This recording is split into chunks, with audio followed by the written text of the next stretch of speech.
Assalamualaikum warahmatullahi wabarakatuh. Kembali lagi belajar mengenai perangkat lunak pengolah kata. Mari kita ikuti tahapan-tahapannya. Pembelajaran sekarang kita akan coba mempraktekkan tampilan yang ada seperti di layar monitor sekarang ini. Menggunakan tabel untuk prakteknya. Nah, bagaimana cara penggunaannya? Inilah tahapan-tahapannya. Setelah membuat lembar kerja yang baru, cukup enter satu kali untuk berada di baris yang kedua.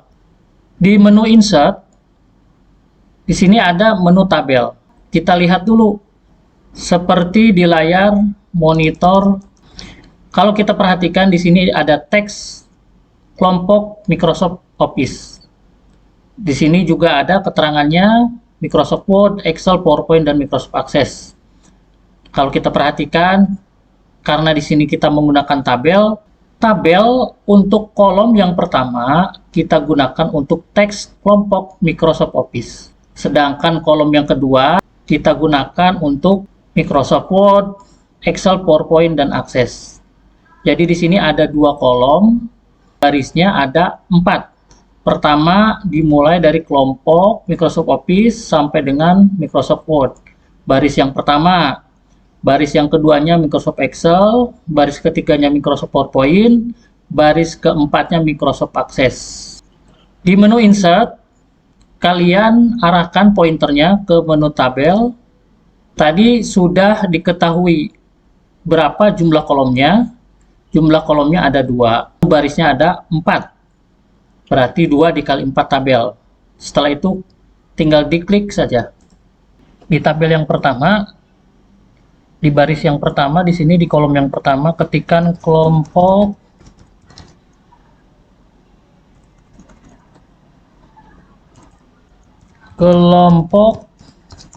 Microsoft Office. Lalu kita pindahkan ke kolom yang kedua di baris pertama. Ketikkan strip spasi Microsoft Word. Di baris yang kedua, di kolom yang kedua, strip Microsoft Excel. Di baris ketiga, kolom kedua, ketikkan strip spasi Microsoft PowerPoint. Arahkan lagi pointernya ke baris keempat, kolom kedua, klik, ketikkan strip spasi Microsoft Access. Ini ada yang tertinggal, spasi titik 2.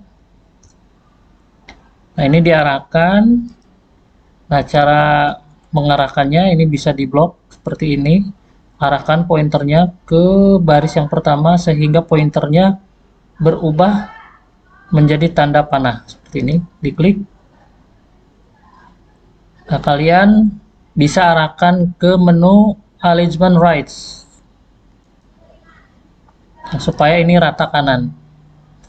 Ini juga sama, boleh di blok seperti ini. Arahkan pointernya menjadi tanda panah seperti ini.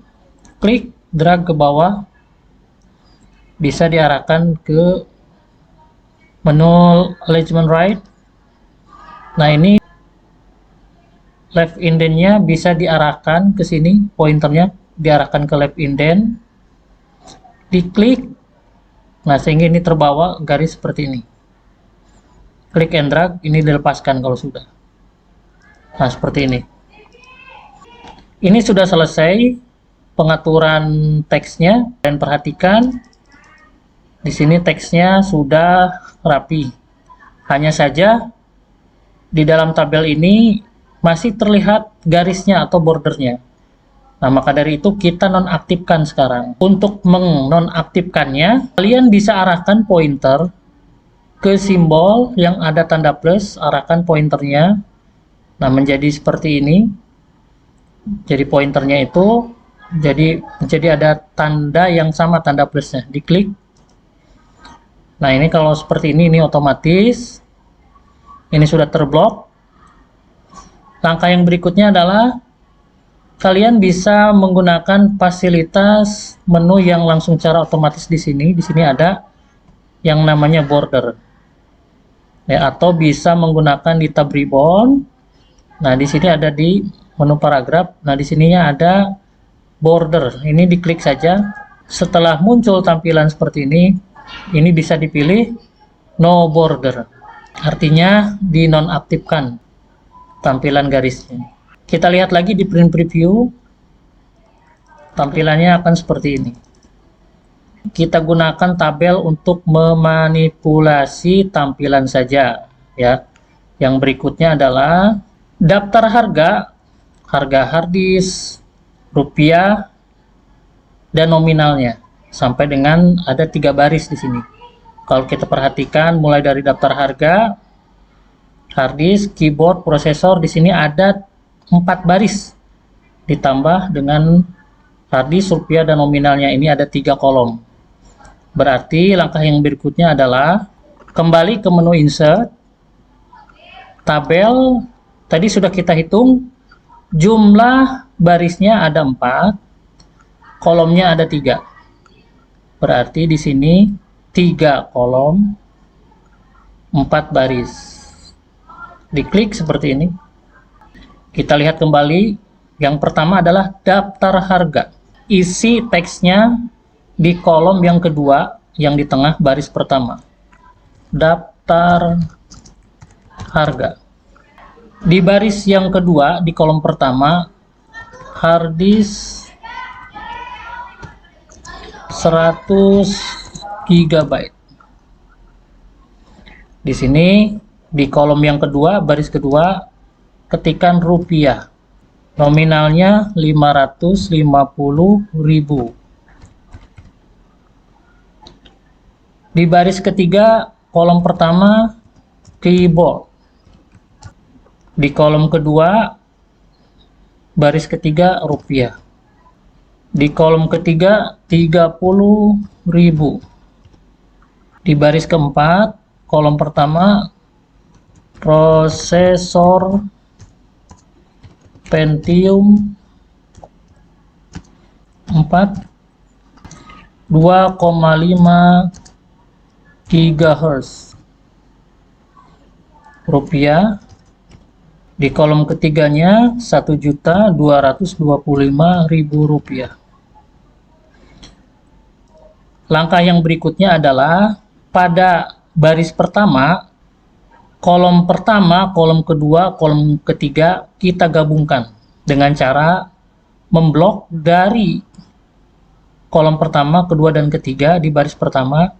Caranya diklik, pointernya arahkan ke sini, diklik, klik and drag sampai terblok seperti ini. Diarahkan ke menu layout, kalian bisa pilih merge cell, diklik. Merge cell ini adalah menggabungkan 3 kolom menjadi 1 baris. Nah, ini kan teksnya ada di rata kiri.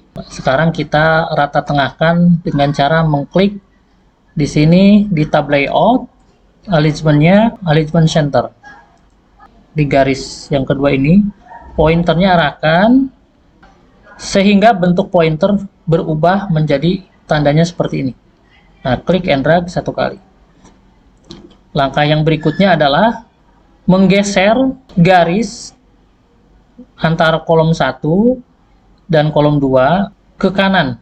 Caranya arahkan pointer seperti ini, pointernya ini yang saya gerakan menggunakan mouse, arahkan di sini sampai berubah menjadi seperti ini tampilannya, menjadi tanda plus.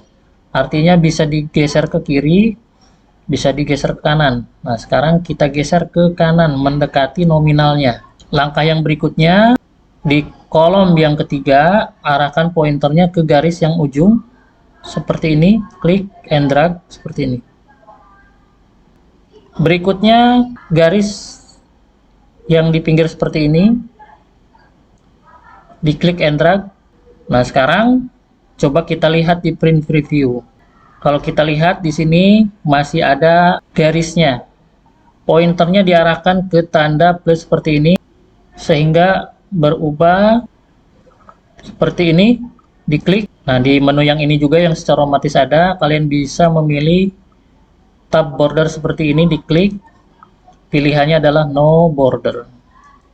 Yang ini daftar harga, di blok kita pertebal dan di tab home dengan menekan tombol bold. Tabel yang kedua sudah selesai. Kita lihat lagi. Tampilannya sudah seperti ini. Berikutnya adalah lembar pengesahan. Ada ketua dan sekretaris. Kalau kita perhatikan, langkah-langkahnya sama juga dalam membuat tabelnya. Coba kita hitung di lembar pengesahan ini di baris yang pertama, Bogor baris yang kedua, ketua, sekretaris ini baris yang ketiga. Di sini kita gunakan 3 kolom. 3 dikali 3. Paragraf selanjutnya di menu insert, tabel. Nah, ini saya akan memberikan pemahaman yang kedua. Selain tadi memilih langsung dari sini 3 kali 3-nya, nah sekarang bisa kalian tentukan secara manual dengan cara di menu insert, tabel. Kalau tadi langkah-langkahnya dengan menggunakan otomatis, kita memilih berapa kolom, berapa baris dari sini. Nah, ini yang berikutnya sekarang secara manual bisa mengklik insert tabel di sini. Jumlah kolomnya tadi 3. Klik saja seperti ini atau bisa langsung di blok 3. Number of row-nya atau barisnya 3 juga. 3. Nah, yang manual ini bisa kalian gunakan apabila kalian mau membuat tabel lebih banyak dari jumlah kolom atau jumlah barisnya. Misalkan jumlah kolomnya lebih dari 10 atau jumlah barisnya lebih dari 50. Seperti itu. Nah, apabila ini sudah selesai, diatur jumlah kolomnya berapa, jumlah barisnya berapa, sesuai dengan yang tadi kita gunakan, jumlah kolom 3, jumlah baris 3, lalu klik OK. Berikutnya, ketikkan di kolom yang kedua, di baris pertama, lembar pengesahan. Di kolom ketiga, baris kedua, ketikkan tanggalnya, Bogor, 4 Februari 2022. Di kolom pertama, di baris ketiga, ketikkan ketua. Ini di enter saja sampai 3 kali. Ketikkan Andra. Nomor NIS-nya. Di kolom ketiga, ketikkan sekretaris. Koma, enternya ini bisa diluruskan dengan nama Andra ini. Ketikkan Barbie Lydia. Enter 1 kali. Ketikkan lagi NIS-nya. Langkah yang berikutnya adalah merapikan kembali teksnya. Ini sedikit digeser ke baris yang ini, diklik. Tampilan pointernya harus berubah sampai tanda plus. Diklik and drag. Di baris pertama, ini diklik and drag di blok. Di tab layout, kita gabungkan menggunakan merge and center. Ini menggunakan di layout di sini, tab alignment-nya alignment center. Tab home kita tebalkan dengan menggunakan bold. Kita geser, boleh menggunakan enter 1 kali supaya ini rata tengah. Yang berikutnya adalah menggeser yang baris ketiga ini di kolom yang pertama dan kedua, digeser supaya rata tengah. Ini juga sama, digeser supaya rata tengah. Di print preview, tinggal menghilangkan garisnya saja. Caranya, pointernya diarahkan, diklik seperti ini, sehingga menjadi terblok. Di menu yang ini, pilihannya adalah no border. Nah, kurang lebih seperti ini tampilannya. Bisa kita rapikan kembali. Di tabel yang pertama, ini rata tengah, diklik. Supaya rata tengah, ini diblok seperti ini. Nah, di tab home, di paragraf di sini, kita klik center supaya rata tengah. Ini juga sama di tab kedua, rata center di sini, rata tengah. Kenapa dibuat di center ini? Karena bentuk tabelnya berbeda-beda. Tabel yang pertama ini lebarnya sesuai dengan batas margin kiri dan kanan. Kalau tabel yang kedua ini tidak. Karena tadi ada perubahan pergeseran. Yang batas kiri agak diketengahkan, yang batas kanan agak diketengahkan lagi. Lembar pengesahan sama. Ini diklik, diblok seperti ini. Tampilannya di tab home masih arahkan di tab paragraf di sininya ke rata tengah center. Kita perhatikan lagi tampilannya kurang lebih seperti ini. Apabila ini sudah dianggap selesai, maka langkah yang berikutnya adalah menyimpan filenya dengan cara mengklik tombol save or option, browse di data D, latihan. Untuk file name-nya diketikkan latihan 4. Klik save. Perhatikan kembali title bar-nya sudah berubah menjadi nama filenya latihan 4. Demikianlah tahapan-tahapan menggunakan perangkat lunak pengolah kata. Semoga bermanfaat. Terima kasih. Assalamualaikum warahmatullahi wabarakatuh.